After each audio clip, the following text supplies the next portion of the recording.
I just asked my son, my 15-year-old, he'd be 15 on the 6th. My baby was born 666. And I asked him today, what do you want to do this summer? He already knows, I know you want to sit up and play Apex and Fortnite and stay up till 3 and sleep till 3 in the afternoon. I don't mean that, because don't nothing come to sleepers but a dream. What do you want to do this summer? What your friends doing? They all working. Well, you're going to have to do that. Do you want to go work at Chick-fil-A? Are you going to work with Daddy? If you work with Daddy, you're going to have to help us on social media. I mean, it'd be a lot easier for you to just do what I need you to do. But you got to do something. What do you want to do? What's going to make you happy this summer besides just being lazy, sitting around? Now, I want him to be a kid. He's a kid. I want him to be a kid as long as he can be a kid. Because I started growing up at his age. My father died and I started working at 15. What do you want to do? Because that's very important.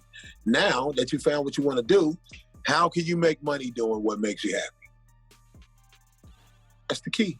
Yeah, man, my thing is my voice, man. If I didn't have my voice, I don't know what I would do. That was one of the reasons why I knew I could also survive, because I still got my voice. So I started doing cartoons and commercials and all of that during the pandemic too, because I could do it from home. And even though the music kind of stopped, people were still advertising. So I would do ads, and I ended up doing Transformers, War for Cybertron.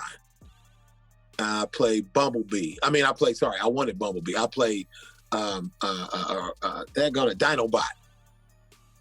And I can remember when I was doing it, I was in the studio and I always had my Transformer voice I'm gonna do.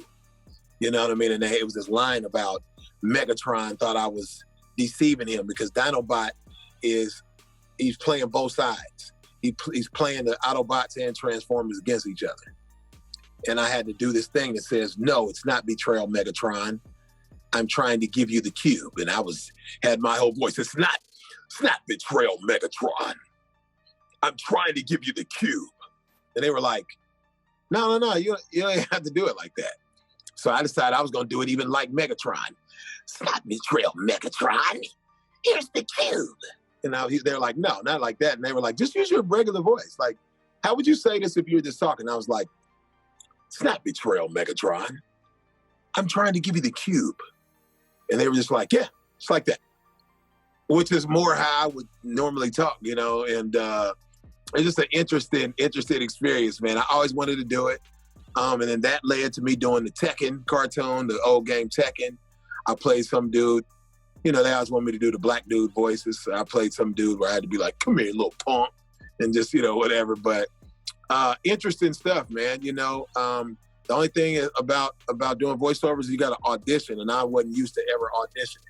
I put it out or I do the thing and it works, you know what I mean? And so that was a new experience, but I just always wanted to do it because I knew I always had a unique voice. I knew I always had a radio voice. I do radio sometimes even in Kansas City when the morning show, when they'll take vacation or they're sick or whatever, my dude Myron D, Not 103 Jams in Kansas City will call me and I'll come up there and host the morning show.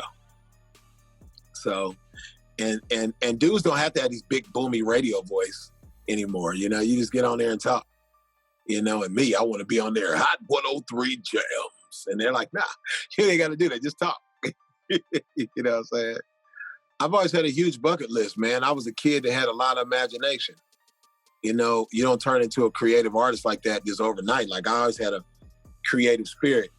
And, of course, I remember when Transformers first cracked. And I had an Optimus Prime. I had the Optimus Prime truck, and I would make the noise. I would make the noise and transform it and imitate it. Even the way that I got into voiceover was I would be playing with my kid. He's 7 now. And my wife would always be on my head, as you heard when you talking. She's on my head. And I'm like, I'd be playing with my son, and he always wanted me to be the bad guy. And we're playing with the toys, and I would always he'd be like, I'm going to get you. And I'd be like, no, you won't. I got you.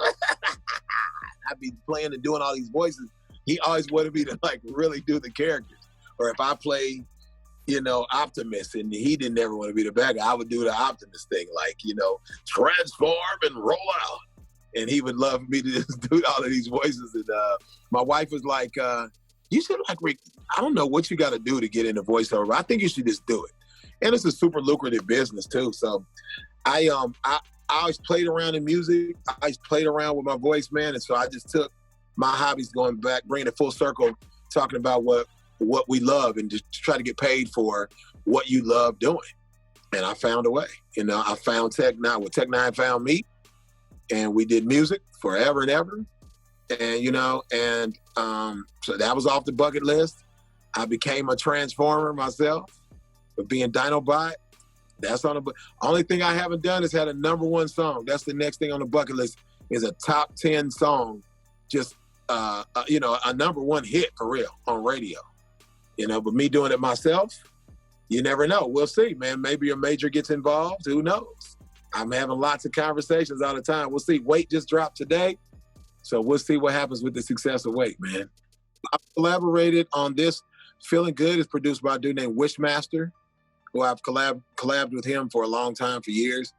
And then the new song is produced by Bern County, which Bern County, they usually produce country rap musicians. So you can hear it a little bit in there, you know what I mean? But they produce a lot of the country rap stars, man. Adam Calhoun, Demon Jones, you know, a lot of those, Upchurch.